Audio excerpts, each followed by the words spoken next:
औरत के लिए उसका मर्द मजाजी खुदा के बराबर होता है। जिसकी ताबेदारी करना, जिसकी बात मानना और जिससे मोहब्बत करना उस पर फ़र्ज़ है। लेकिन अगर वो खुदा ही उसकी मर्ज़ी का ना हो तो वो कैसे मोहब्बत कर सकती है, वो ताबेदारी कैसे करेगी। हम वैसे तो औरत की हर आर्जी पसंद उससे पूछते हैं, लेकिन उसकी ज़िंदगी, उसके मुस्तकबिल की पसंद नहीं पूछते।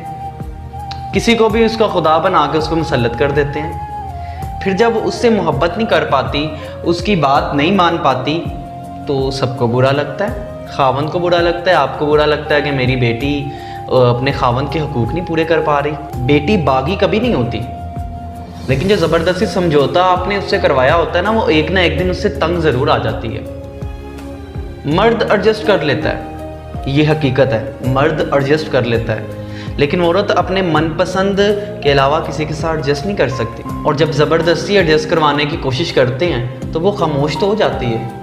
सारी ज़िंदगी मुस्कुरा तो देती है, लेकिन अंदर ही अंदर झुलसती रहती है, जो आग सिर्फ कब्र में जाके ठंडी पड़ती है। लेकिन आपको तो सिर्फ अपनी इज्जत की फ़िक्र होती है, लोग क्या कहेंगे इस बात की फ़िक्र होती है। आपकी बेटी पे क्या बीतेगी इस बात की फ़िक्र किसी को नहीं होती। याद रखें, जहन्नम में सिर्फ नाफरमा बरदार औलाद ही नहीं जाएगी, बल्कि जालिम वालिदैन भी। आप जबर भले के लिए करें या बुरे के लिए करें, जबर ज़बरदस्ती ज़बरदस्ती होती है। जब अल्लाह ने आपको ज़बरदस्ती करने का हुक्म नहीं दिया, जब अल्लाह अपने मामले में ज़बरदस्ती नहीं करता, तो आप कौन होते हैं। आपकी औलाद के बारे में आपसे सवाल किया जाएगा। खुदारा अपनी आखिरत ना ख़राब कर।